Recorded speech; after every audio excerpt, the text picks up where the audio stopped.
अस्सलाम वालेकुम। Golden marketing के यूट्यूब चैनल के साथ मैं शाहज़ेब इकराम और आज की इस वीडियो में हम जानेंगे पाकिस्तान की 2025 में मईशत और रियल एस्टेट की डायरेक्शन क्या है।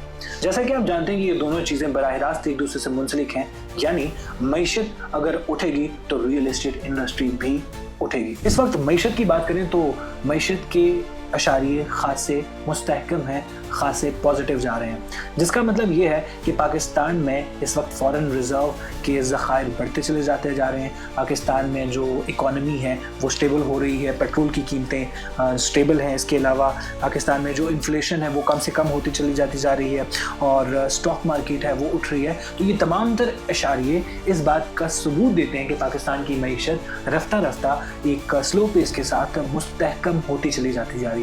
अब इसका फ़ायदा क्या होगा रियल एस्टेट इंडस्ट्री को? रियल एस्टेट इंडस्ट्री को सबसे पहले ये फ़ायदा होगा कि जब मईशत मुस्तहकम होगी तो पैसे का फ्लो बढ़ेगा। जब पैसे का फ्लो बढ़ता है तो चीज़ों की लेन देन खरीदो फरोख्त शुरू हो जाती है और यही चीज़ों की खरीदो फरोख्त मईशत को मज़ीद बेहतर बनाती है। अब पाकिस्तान के अंदर रियल एस्टेट के बढ़ने के बहुत ज़्यादा इम्कानात 2025 में क्यों है? सबसे पहले ट्रिब्यून और अल जज़ीरा की अगर मैं आपकी एक रिपोर्ट शेयर करूं तो उनके मुताबिक पाकिस्तान में इस वक्त 10 मिलियन हाउसेस की डिमांड है। 10 मिलियन यानी 1 करोड़ घर पाकिस्तान में से रिक्वायर्ड है, जबकि पाकिस्तान में घरों का अगर शॉर्टफॉल है, कमी है, उसकी बात करूं तो वो तकरीबन 4.5 मिलियन है। यानी बहुत ज़्यादा लोगों को घरों की रिक्वायरमेंट्स हैं। यही एक चीज़ है जो कि पाकिस्तान के रियल एस्टेट को बूम की तरफ लेकर जा सकती है अगर इस पर प्रॉपर हिकमत अमली के साथ काम किया गया। अब हिकमत अमली के ऊपर किस तरीके से काम करी हुकूमत की जो 2025 की कुछ पॉलिसीज़ हैं, अगर वो मैं आपके साथ रियल एस्टेट की शेयर करूं तो मोमेंटम को सस्टेन करने के लिए हुकूमत इस वक्त टैक्स ब्रेक्स की जानिब थोड़ा सोच रही है कि किस तरीके से सारिफीन को टैक्स ब्रेक्स दी जाएं। इसके अलावा हुकूमत इसको रेगुलेट करने के लिए, इस प्रोसेस को मुख्तलिफ स्ट्रीमलाइन करने के लिए इसको चीज़ें करने जा रही है, जिसमें इंटरेस्ट रेट भी कम होने जा रहा है। अब इंटरेस्ट रेट इतनी इम्पॉर्टेंट चीज़ है कि जब इंटरेस्ट रेट ज़्यादा होता है तो लोग इस बात पे ज़्यादा खुश होते हैं कि उनकी रकम बैंक में रहे और उसके ऊपर 15 से 16% सालाना इंक्रीमेंट आता रहे और वो इंटरेस्ट उनको मिलता रहे। लेकिन जब इंटरेस्ट कम होगा तो लोग रकम बैंक से निकाल कर इन्वेस्ट करेंगे और जब इन्वेस्ट करेंगे तो मईशत का पहिया चलेगा। इसके अलावा इंफ्रास्ट्रक्चर के ऊपर हुकूमत काफ़ी ज़्यादा इन्वेस्ट करने जा रही है 2025 में, और जिसमें आपकी ब्रिजेस आ गई, जिसमें आपकी स्ट्रीट्स आ गई, जिसमें रोड्स आ गए, जिसमें मुख्तलिफ प्रोजेक्ट्स हैं, इसके ऊपर बहुत ज़्यादा इन्वेस्ट करेगी।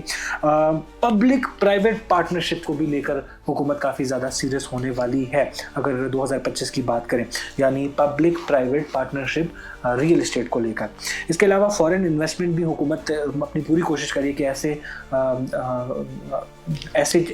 ऐसा माहौल पैदा किया जाए कि जहां पर फॉरेन इन्वेस्टमेंट भी आ सके। अब पॉलिटिकल स्टेबिलिटी सबसे ज़्यादा इम्पॉर्टेंट है अगर पाकिस्तान में कुछ करना है, और अभी इस वक्त पाकिस्तान में कुछ इशारे ऐसे मौजूद हैं कि वो पॉलिटिकल स्टेबिलिटी की तरफ जा रही है।